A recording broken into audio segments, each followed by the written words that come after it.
loves, welcome back to Monday Mindfulness. So this is my 5th episode in this playlist. If you are new to Monday Mindfulness, it is basically my playlist where I have been talking about various mental health topics or topics that I just think aren't talked about enough. So for today's video, what I thought I would do is just go through some tips that I have personally found helpful when trying to boost or improve your mental health. And I wanted to note that these are tips that we can add into our lives, into our lifestyles. The tips today don't include talking about therapy or talking to a therapist. These are things that I think you can do on your own, slowly build them up over time, and hopefully they will make a difference. So by way of introduction, if you are new to my channel, hello, my name is Lesley. If you have watched my videos before, thank you so much for joining me again today. So I really wanted to do this playlist and specifically this video because I'm someone that has had various mental health lows throughout my life. I have suffered with mainly anxiety, but I've a few other issues as well that I just didn't quite understand how my thinking, how my brain was working was then actually exacerbating the problem. So I am still on a mental health journey myself. This year I've been really focusing on self-love, self-worth. So this is another topic I would love to bring up in a future video. But for today, I wanted to share some insight into things that I have genuinely tried and tested and have helped me pull myself up out of a real mental health low. So that is basically the rough premise of the video. I think I've got 8 tips that I want to get through today, so we'll just get started. So tip number 1, it is a very simple, staple, classic tip, if you will, but bear with me as I explain a little bit more about why it really is effective. And it is basically to get outdoors as much as you possibly can. Feel that fresh air, breathe in what's around you, and really kind of take yourself away from the space that you are feeling anxious in. So what I personally found is when I was maybe feeling triggered by something, or I'd noticed that my anxiety was beginning to build, what tended to happen with me was the problem that I was fixating on got bigger and bigger and bigger. And the space, the world around me was getting smaller and smaller and smaller until the thing that was causing me the anxiety was just everything. It was all I could think about, all I could see, and I just felt like there was nothing else there. It was just only this issue. So no matter what I was trying to do, I was going over this anxiety in my head.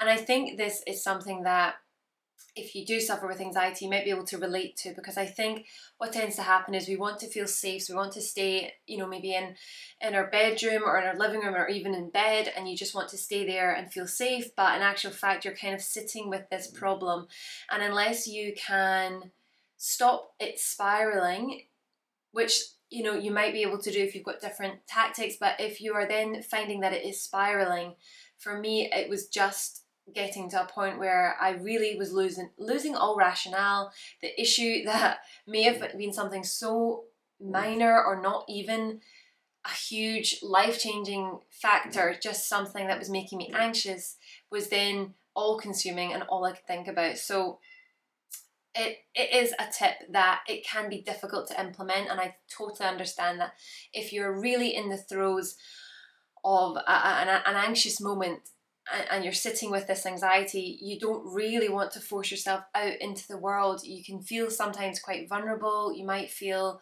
a little bit nervous about seeing other people, but all I can say is that it really changes your perspective. So this is something, and I wanted to say that the first 3 tips probably, are ones that you can implement right now. If you're feeling low after this video, you can literally do them right now and they will help bring your mood up just that little bit. The other tips in the video are going to be more longer term ones that you can implement over the upcoming weeks and months to hopefully you'll see a long term improvement. But the getting outside one is one you can literally do right now, even if it's absolutely pouring, it is miserable outside. Get togged up, get your jacket on. I just realised, I don't know if togged up is that a Scottish word? I don't know. But basically get all, you can get coat, jacket, hat, whatever on, and even just get outside and just feel the elements, feel the wind, feel the rain. I know this might sound a little bit poetic and whatever, but honestly, it can just help for you. It kind of signals to your brain that there's other things going on and the problem that you're facing isn't as big as you feel it is. So if it's not great weather-wise, I would just say go and stand outside for as long as you can, or take a short walk. Even better if you can take a long walk. And really, this is when you want to be practicing a little bit of mindfulness, and I know the term mindfulness can sometimes be a little bit intimidating, to really be practicing mindfulness, but I think there's areas that you can be mindful, and that's the start of it, rather than necessarily going and doing a mindful meditation or something like that. But if you're going outside, what you can start to do is just pay attention and notice things that are going around you. So if you live somewhere very rural, you might hear some birds tweeting, you might hear different animals, you might see, I don't know, sheep, cows, a horse. You might see all these things. If you're somewhere more city central like myself, you might hear maybe not as pleasant or relaxing noises, but you might hear traffic, you might hear children laughing at a nearby school. But all of these sounds and sights are kind of reminding us that life is going on, life is happening, there's so much to this world, and this problem or this anxiety really is nothing on the grand scheme of things. It's like that meme that shows like a huge big circle. It's like your whole life or your whole world, and then the thing that you're worrying about is like a dot. And that's the idea of getting outside, is to put that in perspective.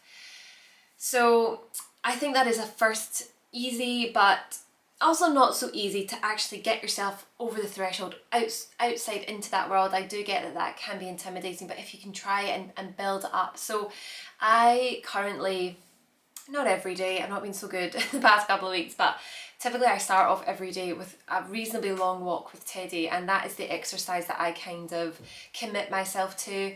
And it's not always great, sometimes it's freezing and miserable, but I do definitely resonate with the fact that I'm out there in the world, and even if you see someone, just giving them a smile, little things like that really can help you, just gives you that wee boost. So my second tip is kind of along the same lines, something that you can do very instantly just to give your mood a boost, and it is basically to listen to uplifting, positive, upbeat music. So this is something that I kind of more consciously started doing at the start of the year, because I had decided, right, 2022, I am really working on my positive mental attitude. I'm not there yet. I definitely still struggle with negative thoughts and negative mindsets, but I'm working on it. And that's part of me doing this channel, is to kind of document my own journey and learn from my past behaviour. So this is a simple tip, basically, and I will try and share some in the description box, my favourite songs for giving you that boost. But this is scientifically proven that listening to upbeat music can boost your mood. And I think if you're able to implement this on a daily basis or a weekly basis, you do actually see a little difference. So this is a bit embarrassing, but the songs I've been listening to have been S Club 7, which is why I did an S Club 7 reel recently. I think one day I was like, oh, I'm going to put on a bit of S Club 7, and oh, do you know what? I think it was on YouTube. The song came up, and all the comments were people in lockdown saying, this song has really helped me in lockdown. It's just given me such a positive boost. And obviously it really is an old song, and it's very pop group kind of. It's not necessarily a cool song, but basically the songs I'm talking about are S Club 7, Bring It All Back, Reach, Don't Stop Moving. These are all songs that I would really recommend they kind of help you just even like get moving a bit. Like, oh, Lesley, don't do that. I'm laughing so much because I have definitely been doing some bathroom and kitchen dancing whilst listening to these songs. But see if you can start your day, just as you're getting ready, pop on a song and you find yourself, getting into a bit of a move. Honestly, I promise you it helps.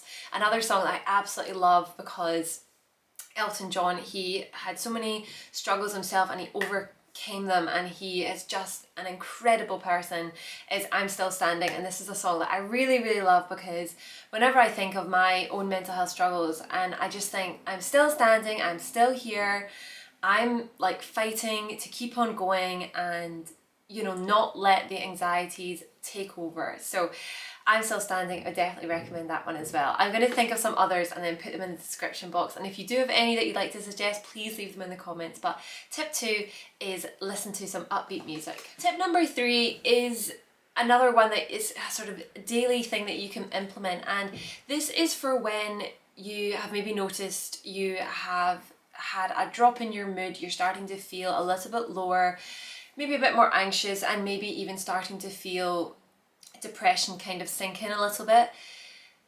I think at the very early stages, one thing you can do is try and still stick to a routine that you know and is comfortable for you. So not every day do we feel like bouncing out of bed and going whatever, but if you can, just be gentle with yourself, take things literally a step at a time. But if you can, go for a shower, go for a bath, you know, freshen up, make yourself feel that wee bit better sort of physically, and then basically make yourself feel good by kind of, I guess, self-care on the outside. So this tip might not be for everyone, but personally I definitely notice I feel better if I don't wear makeup every single day. I only wear it really if I know I'm going to be filming or doing content, or obviously going out somewhere. But if it's days that I'm just working by myself, I don't always wear makeup, and sometimes it does make me feel a wee bit lower, I guess, because I definitely don't feel my best when I'm not hair and makeup in a nice outfit. So the reverse of that is basically on a day that you might be feeling a wee bit lower, if you can, why not put a little bit of makeup on, maybe pick out an outfit that you know you feel good in, it makes you feel like yourself. That really, really helps me. And I know, like I said, it's not a tip for everyone. Some people prefer to maybe wear really, really comfortable clothes, something really warm and soothing against your skin.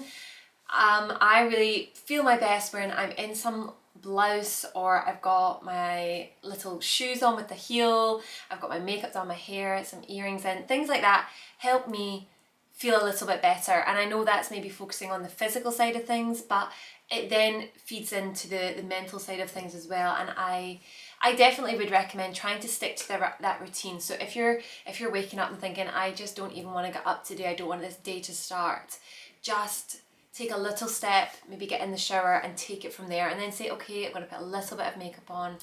And it's just a small step in the direction of, okay, we're getting through today, we're going to try and have the best day that we possibly can. You might not want to say to yourself, we can have a good day today, but if you can try and say, we're going to make those steps to take this to be a more of a positive day. Okay, so moving into tip number 4, and this is one that will take a little bit of time. It isn't an instantaneous one, but, well, to some degree it could be, but it is basically to work on adding boundaries, healthy boundaries into your life, and then upholding them. So basically, there is a lot of talk about boundaries within the sort of mental health space, and it wasn't something that I really understood, probably didn't really think about it until maybe like the last 3 years or so, where I realised that time and time again I was letting my own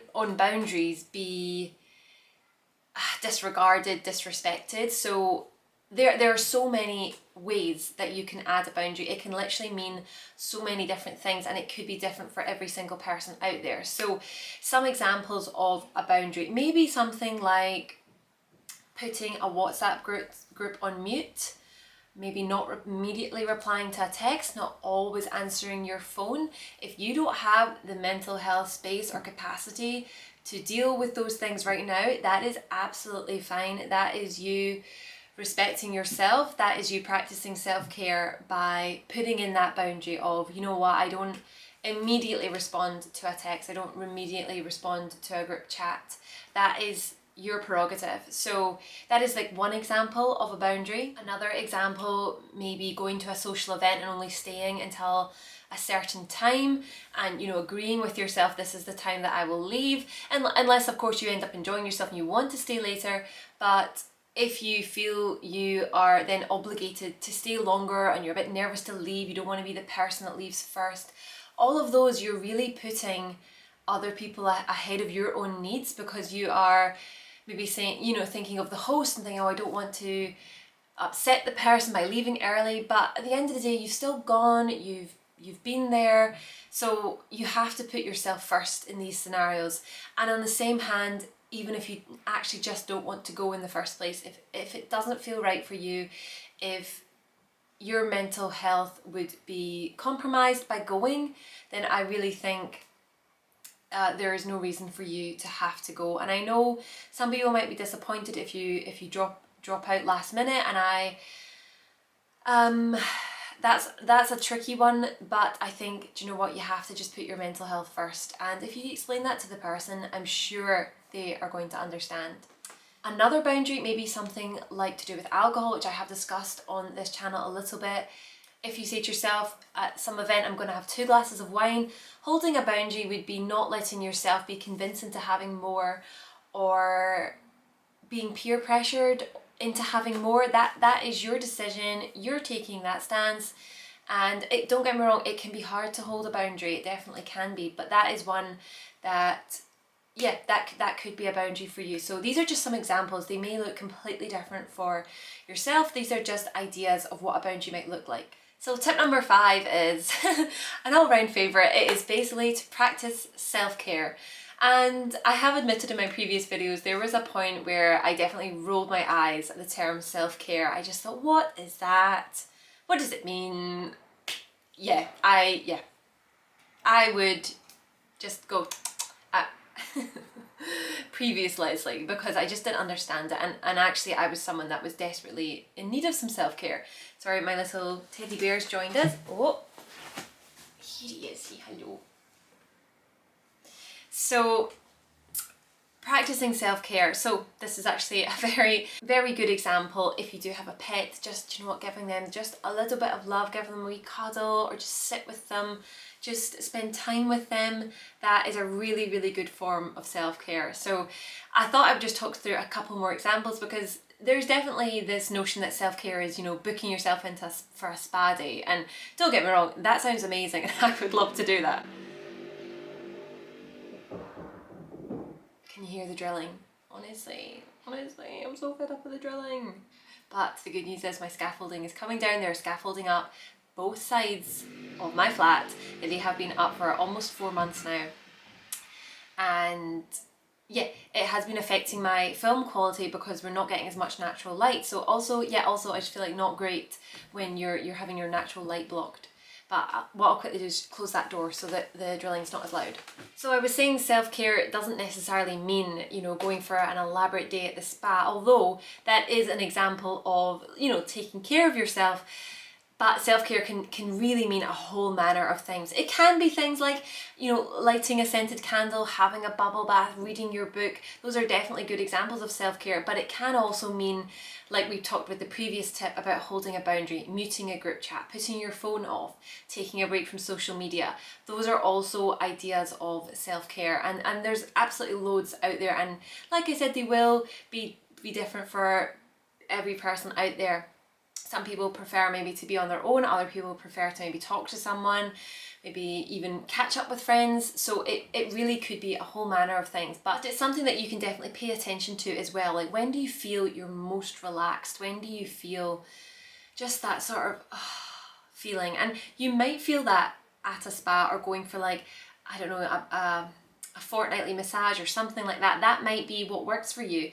So that's really what you're looking for, the moments when you just feel that tension and stress slightly ease off, but also your mind is not absolutely racing. It's started to calm down. So this is where mindfulness and meditation can definitely come in. I am not someone that is well practiced in meditation, so I would love to be able to talk about it more, but it's not something that I am an expert on or even have much experience with. But you'll know for yourself when you feel that you have relaxed a little bit, and that is you practicing self-care. So moving into tip number 6, and this is one that I have understood a bit more clearly from Dr. Alex from Love Island, who I've mentioned on my Instagram a couple of times, and I think I mentioned him in a previous episode on this playlist.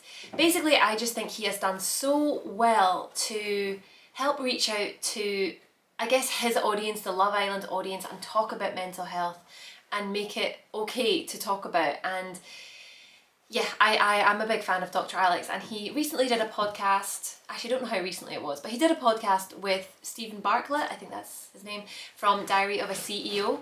Sorry, Teddy is scratching on the bed over there.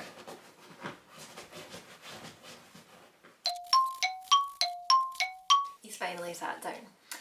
So, Diary of a CEO podcast, I would really recommend that as a great watch or listen. You can watch it on YouTube or listen to it as a podcast. Dr. Alex talked about his own struggles, he's talked about what he's gone through, he talked about the pandemic, being in A&E. It was really a great podcast, and along the way he gives various mental health tips. And one of them was basically to protect the first 30 minutes of each day and the last 30 minutes of each day. So what he was talking about was basically how our minds are at their most kind of absorbent at that point. So when we first wake up, this is from what he was saying, is that the information that we receive within the first 30 minutes of waking up can really affect our mood for the day, how we're feeling, and our mental health in general. And it's the same for the last 30 minutes. And I was aware about not going on your phone right before bed and things like that, but I definitely didn't understand the effect of going on your phone immediately as soon as you wake up, because I would always just immediately wake up and then like go on Instagram or any various social media apps or news, like things like that, and then that's how I would kind of wake myself up. And what I have realised is that it can just set the tone for the day, and if you happen to see something on social media that makes you feel a little bit maybe nervous or upset, a little bit sad, it could be anything. It could be a very sad news story. It could be I don't know, for example, seeing that a whole lot of your friends went out and they hadn't said to you, like something like that. I don't know. If you see something that then you're like, oh, and it just sets that tone for the day, and it can just be a little bit more difficult to kind of comprehend and digest when you're in this kind of fragile state of having just woken up. So what I personally do now is I don't go on social media at all when I first wake up. I mean, I don't do this every morning, but I've been trying to practice a little bit of French as soon as I get up, because I think that is a good way to start the day. But sometimes it's like speaking exercises, and I'm not ready to do a speaking exercise. But something like that is a little bit more, for me, neutral. There's, unless I was to keep getting them wrong, but typically it's not affecting my mood as such. So if you're someone that is very sensitive to news and news stories, maybe not reading the news first thing is going to be the best for you. Maybe reading something, like I also do like to try and read a little bit in the morning as well. Obviously you do need to make time for this. Sometimes, people say, oh, I don't have time for that. It's like, well, you have to make the time. Unfortunately, it's not, you have to maybe get up a little bit earlier, or just do things in a different order, and it doesn't have to be half an hour. It could even just be 5 minutes of mindful reading before you start your day. And I definitely think it can make a difference. So the other side of things is, before you go to bed, I really do think staying off your phone. It's hard, I know it's hard, but I don't go on my phone. I actually put my phone on airplane mode, which I know some people find a little bit like, what? Because what happens if someone calls me? But well, I don't really know. Jack's phone, his phone is always on because of his work. So if it was a real emergency, you could get hold of us. And I do have a landline as well. So I know, I'm probably like the only person left to have a landline. But I put my phone on airplane mode, and I try not put it beside my bed as well. I try and put it the other side of the room, and I definitely think it can just make a difference, because if it's right beside you, you are tempted to just go straight on it as soon as you wake up, or even just quickly check something before you go to bed. But yeah, I definitely think it can make a difference. And interesting, if you wanted to learn a little bit more about what Dr. Alex was saying, I would recommend the podcast. So moving into tip number 7, this is again a tip that it's something you can build on, and I talked about this when I talked about my kind of journey with alcohol, where I really decided to kind of reduce reduce what I was drinking and save alcohol for a special occasion or a moment that I know I'm going to be really mindful about it, because I just realised that it was affecting my anxiety. It was exasperating it. So why was I talking about that? I've forgotten. Oh yeah, the tip was that during that time when I was kind of making this decision about alcohol, I really consumed all this information. So I was reading books, listening to podcasts, watching documentaries, watching YouTube videos, really soaking up all this information. And I think you can use that same kind of attitude to mental health as well. So recently I have ordered a couple of books from Amazon that are to do with self-worth and self-love. I've been listening to a self-love podcast by Beatrice. I think I did mention this in my last video. The first episode I found particularly useful, Signs That You Are Walking in Self-Love. I'm going to link that as well. But I think having these resources, having this information available makes it so easy to start to understand that the way you might be thinking or your thinking patterns are actually quite common, and there are solutions to them. And it's, for me, what I've really understood, it's all about changing your mindset and changing the way you're thinking. So what I was thinking about is that life in general, it is going to be filled with trials, tribulations, stresses, upsets, all sorts of aspects of life. And I know there's going to be a huge scale for what we all deal with. So some people do have a very difficult hand dealt to them, other people maybe not. But what I'm trying to say is that each person has their own experiences and how they deal with things. So I guess what I'm trying to say is that what I have realised is that it isn't necessarily trying to stop these things from happening or stop things going wrong or try and eliminate stress from your life. It is about changing your attitude to when things do go wrong. So what I've realised is that this happened in one of the other videos. My negative mindset was actually adding like another barrier to getting over whatever the issue was. So instead of just facing it and sort of dealing, in a sort of pragmatic but maybe positive attitude, I was like, oh, this is the worst thing that's happened, this is terrible. And I don't mean I was like a drama queen, but I really struggled to rationalize, and if something went wrong, I was like, well, that's it, it's ruined, I'm ruined. So I've just realised that actually saying, okay, this is a setback, this is not what we had in mind, but we're not just going to completely stop everything, it's, say that's it, I'm done, it's all gone wrong. I hope I'm making sense here. I feel like I'm rambling a bit, but you know what I mean. Sometimes I hope you know what I mean. It's tackling a problem as best you can with the mindset that you're trying to build, is what I'm trying to say. I have just definitely got stuck in sort of thinking, well, that's it, it's the end of the world, that's it, I'm just gonna give up now. Whereas actually it's easier to deal with a problem if you can face it and maybe break it down and not just blow it all out of proportion. So I've really gone off on a tangent, but I think this tip was to do with education.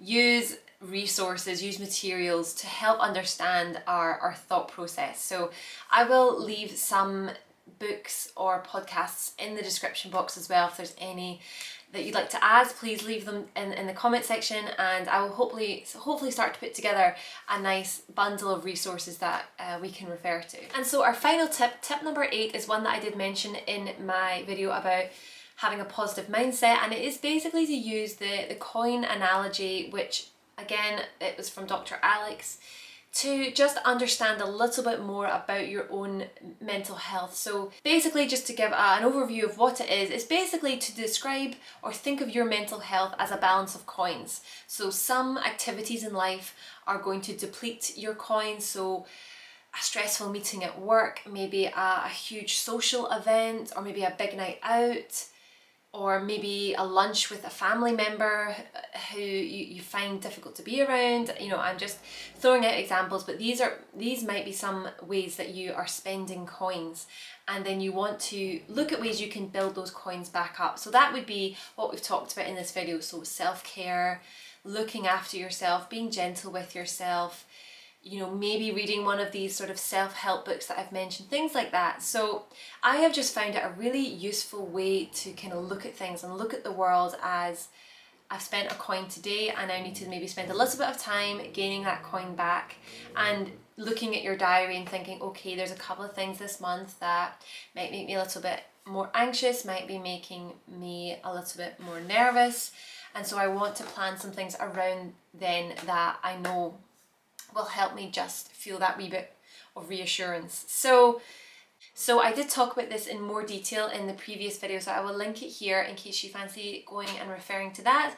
But that was basically the idea, to look at your mental health as almost like a sort of seesaw of going up and down, and we're just trying our best to keep it as sort of stable as we can. And so that if you've got, say, a lot of things coming up that you think you'll be spending coins, you can do your best to plan ahead and try and just tip it back the other way. And it can just be useful if you're starting to feel that mental health low, you're starting to feel the low mood again, to think, okay, I'm going to refer to my coin balance and I'm going to gain some coins again, and hopefully that will help.